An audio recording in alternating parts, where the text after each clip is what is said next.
The Signs, The New Science of How to Trust Your Instincts. Written and read by Tara Swart. For Robin Bieber, the love of all my lifetimes. Preface: How I came to see my life in Technicolor. In the first few weeks after I lost my beautiful husband Robin to leukemia, the strangest thing happened. I kept seeing robins in the garden.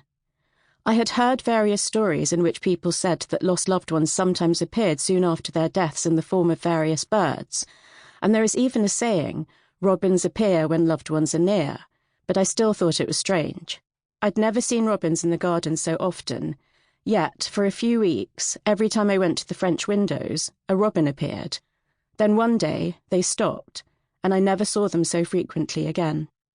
Despite growing up in a household in which spirituality was a daily presence, my parents always emphasized the importance of education, and science in particular. I was encouraged to become a doctor, which I did after studying preclinical medicine for 2 years, a BSc for 1 year, a PhD in neuroscience for 3 years, and then clinical medicine for 3 years. I did the required year of medical and surgical jobs, then worked as a doctor specialising in psychiatry for 6 years, before transitioning to become an executive advisor and a professor at the business school at Massachusetts Institute of Technology, MIT. My professional world was one of science and logic, and everything I had been taught primed me to doubt that the robins in my garden could be anything but coincidence. A small part of my mind wanted to believe that seeing them meant something, but the rational part could not. Over time, I have learnt to give that small part more respect.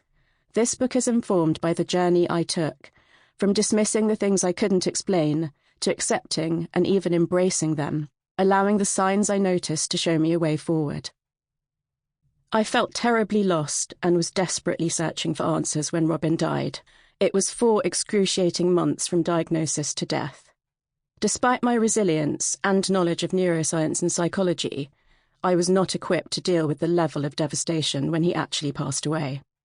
I had believed that, with me, his loving wife, and a medic by his side, he would make it. This belief was based on his unconditional love for me and my ability to utilize the powers of visualization and manifestation, skills that I had spent years developing with much success, and which I wrote about in my previous book, The Source. In that book, I wrote about my conception of manifestation as informed by my background as a neuroscientist, describing how you can visualize positive outcomes to keep your brain in a state of hope and abundance, and thereby create the real-world actions that are more likely to favor the outcomes you desire. I never allowed any level of doubt to creep into this unwavering belief, but he didn't make it. He could not. The leukemia was too ravaging, and the treatment itself was brutal. I was left falling into a bottomless pit of grief and despair, and I didn't know how I was going to make it out. I was a widow in my 40s, with a future ahead of me that would be nothing like what I had imagined. I found myself struggling, with no idea of how I would cope day to day, let alone heal over time. Without him there, and with my worldview about love and abundance shattered. Despite my skepticism, I kept thinking about the robins. Then, about 6 weeks after Robin died, I was woken by an almighty thump on my shoulder at around 4 a.m. As my eyes acclimatized to the darkness, I saw Robin standing right next to my bed. He was becoming more and more solid, as though he was pushing himself through treacle to make himself seen. I was shocked and transfixed, and could sense the level of effort he was making. As soon as he became so fully formed that I could see the outline of his hair and face, he started to dissolve from the top down, and the last thing I saw were his shins and feet before he was gone, and I gasped out loud. As soon as I woke up again the next morning, I Googled, is it possible to see a deceased loved one? And the answer I found was that up to 60% of older people in grief experience visual hallucinations.